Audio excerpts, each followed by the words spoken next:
What's ripening YouTube. So I'm just gonna go check on my mango trees and do a little bit of pruning. I've got a couple tools with me. Got my Felco short loppers and my Dubois hand pruners, and we're gonna take a look at these mango trees, do a little bit of pruning, and I'm gonna take you along with me. So buckle up and let's go. All right, so we're in about mid-May. The mangoes have basically dropped what they're going to drop, and they're starting to size up, as you can see here. So what I'm doing now is coming through and just identifying places where I can make some cuts and thin this canopy back. Looking for opportunities where I can cut back a little bit. You'll see here, if you look, this is where a growth flush terminated here, and then another one came, and this is the second one. What I'm gonna do, I'm gonna cut just a little bit inside of that previous growth flush, and I'm gonna put these cuttings up under the tree for mulch. All I'm trying to do is improve the airflow around my remaining fruit and reduce the size of these trees. They're gonna flush several times over the summer. So I'm just pulling them back a little bit. This is kind of a minor prune because we are holding fruit now. So I'm not going crazy with it. I'm just kind of doing a little bit of maintenance here. Kind of taking a look. If there's an old stem that might rub against fruit, I'm gonna try to take most of those out. I don't always have time to do this.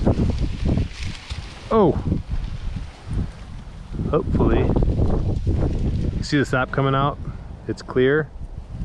More than likely this will ripen, so I'm gonna set that down out in the pathway so I can come back for it. That's part of what I wanted to do, is kind of evaluate some of these varieties and see if they're getting ready to be harvestable or not.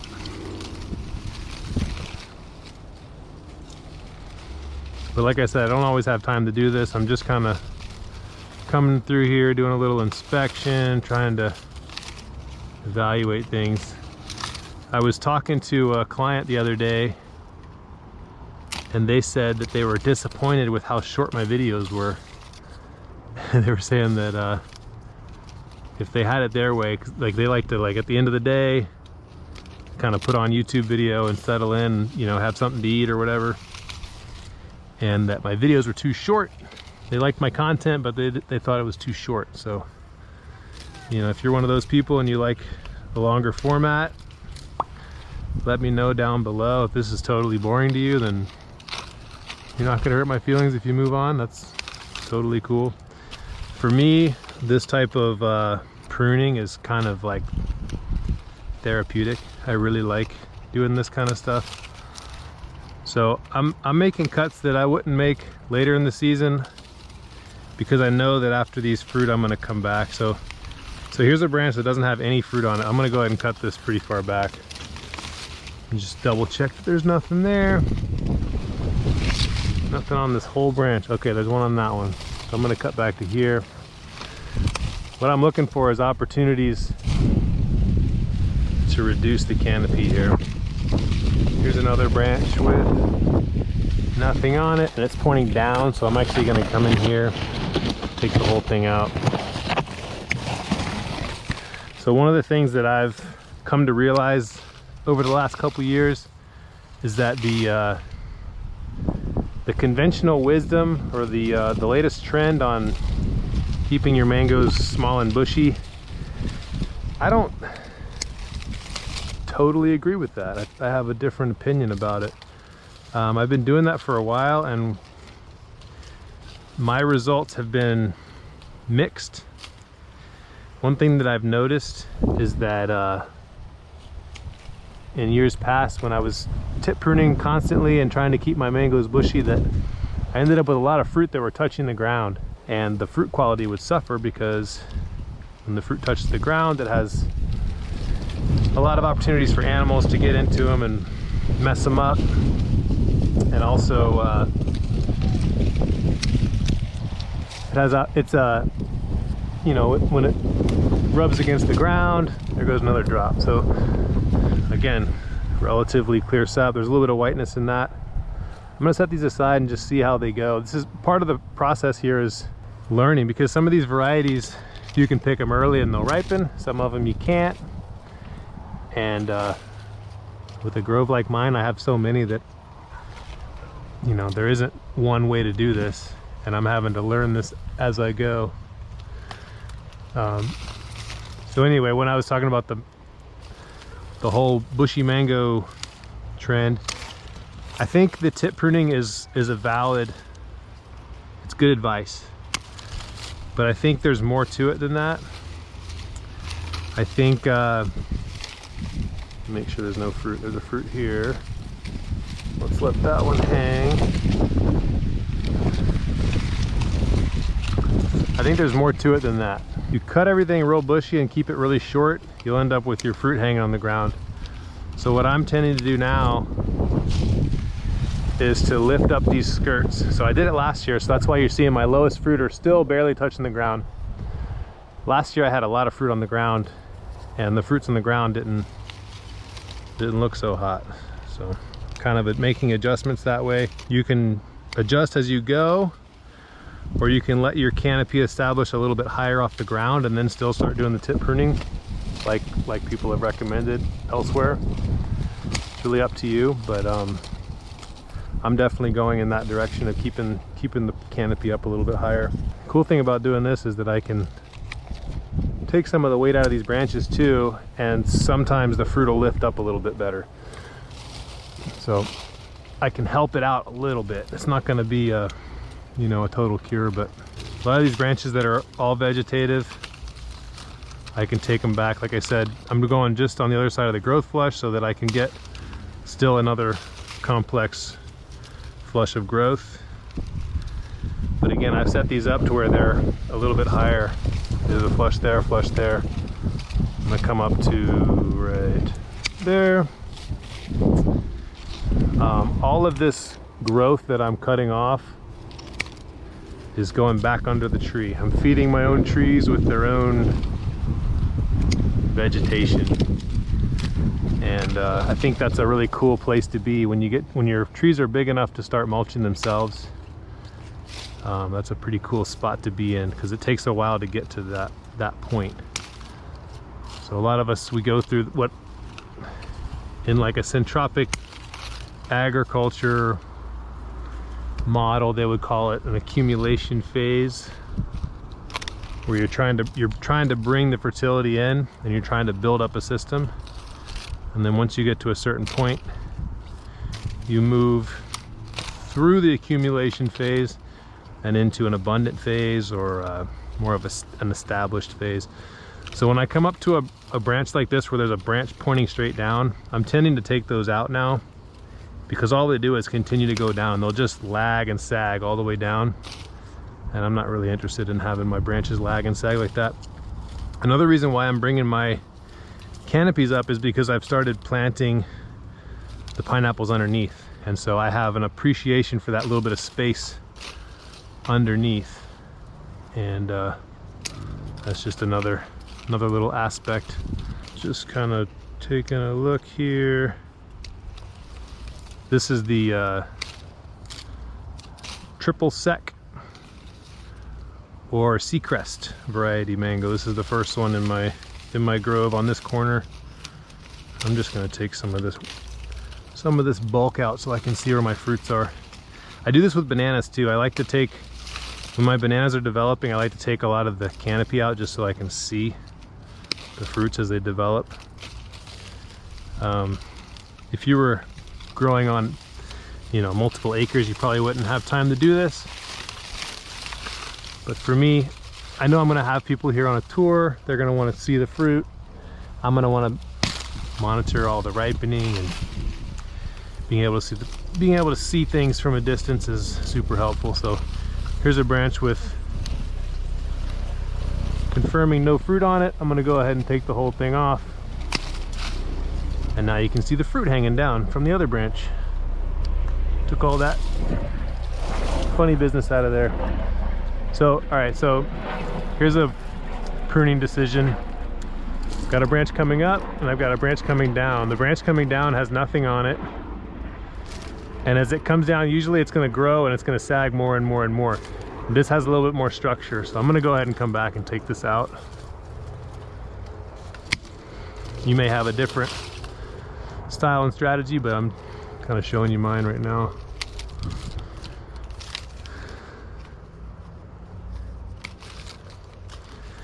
And one thing about mangoes, you can prune the heck out of them, and they generally respond pretty well.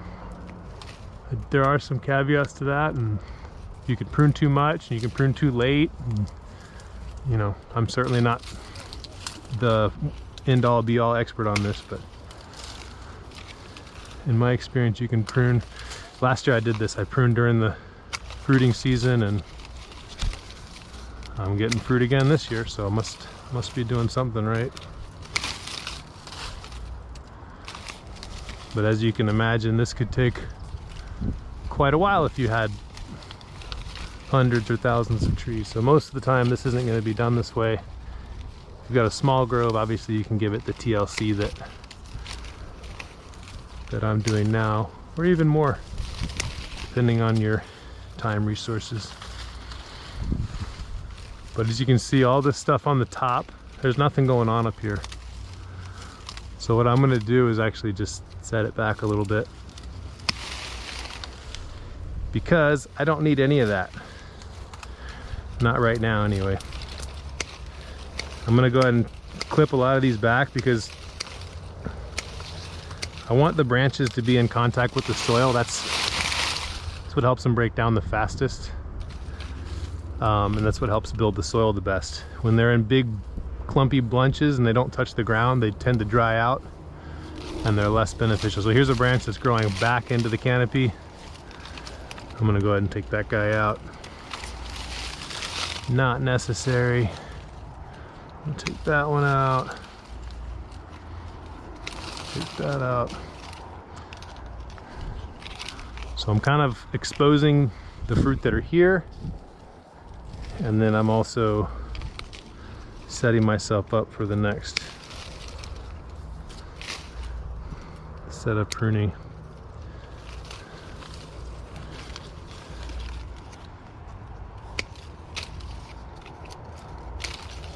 And I know that, like, after this fruit comes off, I'm probably going to cut back here. So some of these prunes are just, you know, it's just knowing when you are in the season. I'm doing this now. I wouldn't do the same thing after the fruit comes off. I would do a different type of cut. I'm gonna leave that. This is completely naked, but I like how it's got a good structure for next year. I'm gonna leave that there. This is growing back into the center. I don't need that. Take that out. Shorten that guy up.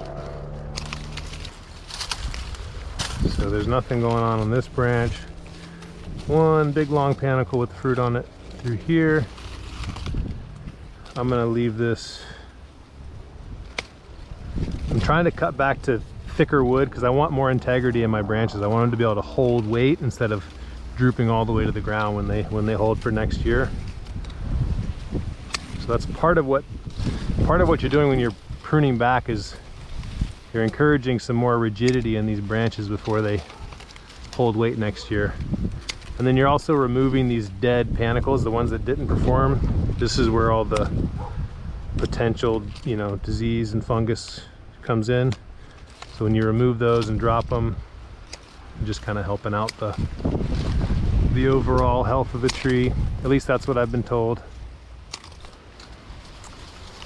So up here on the top of the tree, I'm not seeing a ton of fruit set. So I'm gonna go ahead and take these back, take them back down to a reasonable height, because I know they're gonna flush more times this year.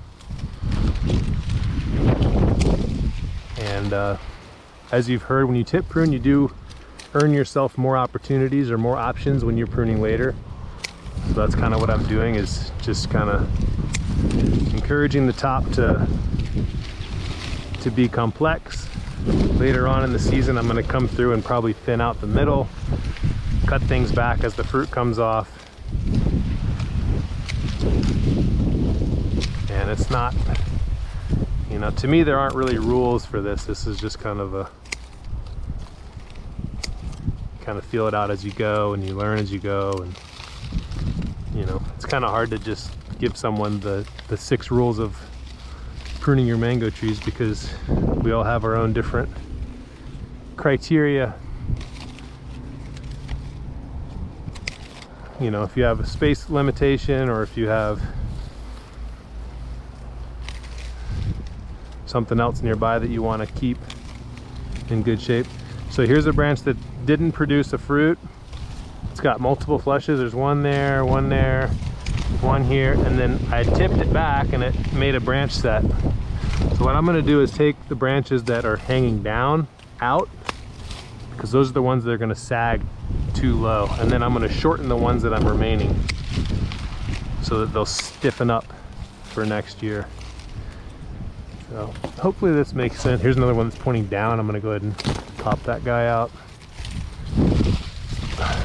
Hopefully I'm explaining this in a meaningful way. I don't know. Sometimes I wonder if my explanations make it make it across on the in YouTube world, but either way, this is a really good opportunity to see. Like, so here I've got a new flush. This was an old panicle. You can see there's 2 growth flushes. It's great that this is growing, but I'm going to cut it back just because I don't really want the 3 all coming out at one spot like that. This is what happens after a growth flush. You'll either get a panicle or another growth flush, and if you have the 3 all at once, it tends to be less structurally sound than if the branches are coming off more staggered. So like here's an example where the branches are more staggered. You know, there's 1, 2, 3, 4, 5. That's one example. And then let's find an example where they're not like that. So let's see. I usually keep on top of this pretty well. Well, anyway, I'll find an example later on. All right, so nothing going on this side of the tree, but I like this. I like the structure that this is holding on this side. I'm gonna take out some of these lower guys and just kind of give myself a little bit of structure.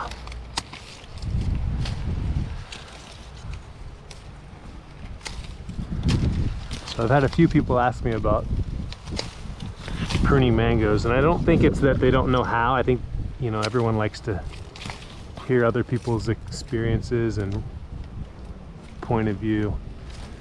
So if you're out there and you got a different way of doing it, I totally respect that. And yeah, make a video, show us, tell us why and what you're doing.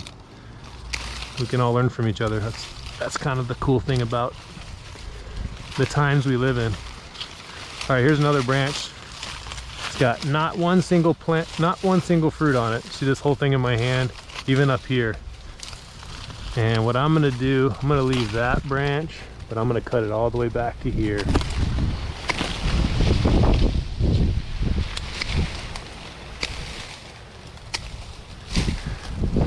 So now that I've done that, I can see airflow coming through here. I can see some of these mangoes a little bit better. All these dead panicles like this, I'm going to cut back.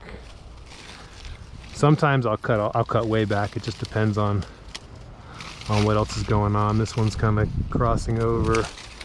That one's crossing under.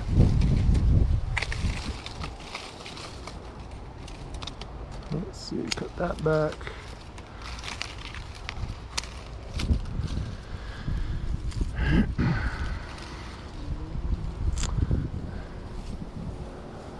All right, so here's a branch that's got one flush to there, one flush to here, and it looks like this might have been one where I didn't tip. So you see all the complex branching. There's like 1, 2, 3, 4, 5, 6, 7 all in one spot. It would be better if I cut back to here, because when these new buds emerge, they'll be there, there, there. They basically come out from above the leaves, and when they're staggered more, you get a little bit better structure out of them. Here's one that's emerged, and I can see that it's coming all the way across from a different branch. I'm gonna go ahead and take that whole branch out. Let me just double check there's no fruit on this. No fruit. You're done. I'm always looking for opportunities like that to take out some of the canopy to just open up the airflow. Some of these trees will need to be propped up, like this branch could be propped up just to keep the fruit off the ground. I've got a little temporary prop that I make for these. I'll probably make another video about it. It's really easy to make and fairly inexpensive. All right, I'm coming back around to the side I started on. I can see that there's this vertical growth that's just hasn't produced. I'm just gonna take some of these tips off. Like I said, later in the year, I'm gonna come back and probably take more of this out, but for now, I'm just interested in airflow and being able to see my fruit.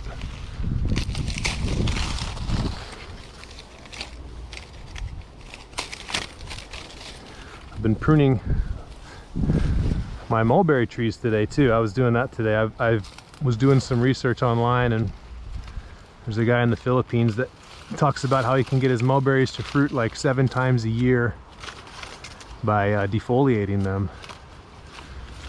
So I just got through doing that. I got all my mulberry trees are completely defoliated.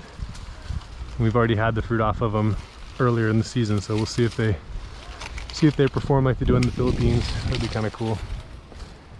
It's kind of amazing how much more you can get out of your trees when you interact with them. You know, when you do prune them or do give them some attention in whatever way you can. It's amazing how they respond, because really, like, you know, this is a system, or a lot of us are developing systems where if we're not here, you know, the system will move on, but it won't necessarily move on in our favor. It might move on in the favor of, you know, other elements. So if this is a man-made or man-initiated system, it kind of needs us to be here to get what we intended out of it. If we just leave it alone, you know, I guess it's kind of the difference between a low maintenance system and a no maintenance system. You know, if you don't maintain it at all, if you don't interact at all, you know, what do you expect? What do you expect to get out of something that you didn't interact with? Some of these panicles on top, for whatever reason, didn't set fruit. I won't speculate on why, because I just don't know. But I did get a pretty good fruit set. And it may be that they did set fruit, but the fruit fell off, because we've been getting a pretty significant drought. So it could just be that. Here's a branch with not much going on. There's a fruit there that I'd like to be able to see. So I'm gonna go ahead and take that back. I can see my fruit. Take this back a little bit. And you'll notice I'm kind of going around and around and around. This is an iterative process. It's not complicated. You know, you don't have to do as much as I'm doing. You don't have to do anything if you don't want. But your trees will grow a little bit taller and faster, and you might not get as much fruit. So my intention is to keep my trees manageable size, keep my fruit quality up, and evaluate these different varieties under similar conditions. So one thing about my grove is that I'm not spraying anything. You know, I'm on a lot of these Facebook groups, and you know, the most common question is, what do I spray and when? It seems like. And I certainly understand the want to preserve and maintain production in your grove or in your backyard. But actually what I'm trying to do is evaluate these different varieties, especially these new ones, to find out which ones will perform the best without help. I think that's it's a valuable piece of information. So that's what I'm trying to come up with. Let's see, getting close to done with this one, I think. Just take some of this out of the middle. I don't need all that. You'll see like some of these branches are kind of cross over in the middle, and I'll just take them out. Don't need branches coming back to the middle necessarily. Here's one that's holding up another branch. So one thing that I've done kind of a lot in the past is accidentally cutting fruit off when I do this. So now you'll notice that I'm pretty, oh, there's one that fell off. You'll notice that I'm pretty careful with it. So because it fell, at least it fell in a soft spot. Nice thing about having all the mulch is things fall on soft ground, and they don't fall very far because my trees are pretty short. One of the worst things you'll get from some of these bigger groves is they'll sell their drops at the same price as everything else, and if they drop from 30 feet you can't tell until they ripen that you bought garbage fruit that had fallen. You know, a lot of people don't know the difference until, you know, maybe they're not trying to deceive anybody or whatever, they just don't know any better, or they're harvesting from a tree that's too tall, and you know, you get what you get. But try to separate the drops from the rest, just so that you maintain some integrity. Because one thing about it in the nursery business or in the tropical fruit business, your reputation is everything. So if you become known for selling garbage fruit or selling things that are underripe or having the wrong variety, you know, that's not where you want to be. That is not where you want to be. All right, I'm trying to get to that middle branch. I can't really reach it. Let's see. I think I'm gonna, I don't really want to step on the tree yet. I do want to come in here and take some of this out.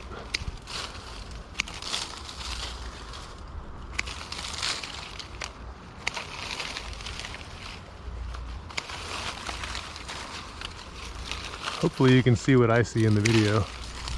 Just have this kind of attached to my hat. So let's take a look. Let's back up, take a look at the tree. I'm taking the top down a little bit. I've brought in the sides. I've taken out any branches that don't have any fruit on them. I've tipped back the ones that had dead panicles on them. And now I can see my fruit in here. And then I had a couple drops. I'm gonna set those aside and see how they ripen.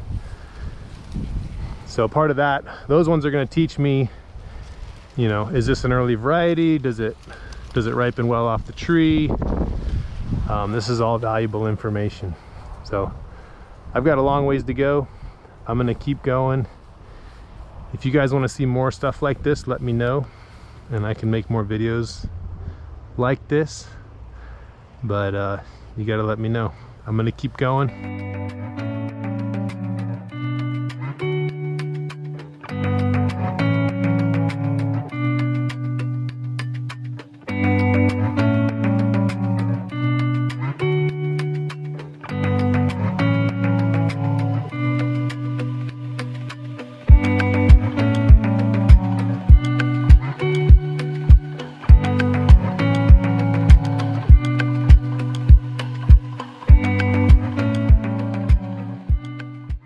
All right, so the next tree was the rosy gold, and yeah, they were ready, so I went ahead and picked them all. This is the whole tree's worth of fruit. If you look at the stem, completely dry. They all came off readily, and this is known to be an early variety, so I went ahead and just tested them all, and they were all ready to come off. There was a couple that had already fallen on the ground. So rosy gold's ready. The only difference in the pruning is that I came back a little harder. This one isn't a very dense canopy tree, so it's not really easy to see what I did, but all the prunings went down to the base. Anything that was hanging down, like really sagging, that wasn't going to be able to right itself and support weight in the next year, was cut out. And I've cut everything back so that we can establish a better structural canopy for next year. So there we are, plenty more mangoes. Kids are out looking for tomatoes, and we'll get to it. That's what's ripening. We'll see you next time.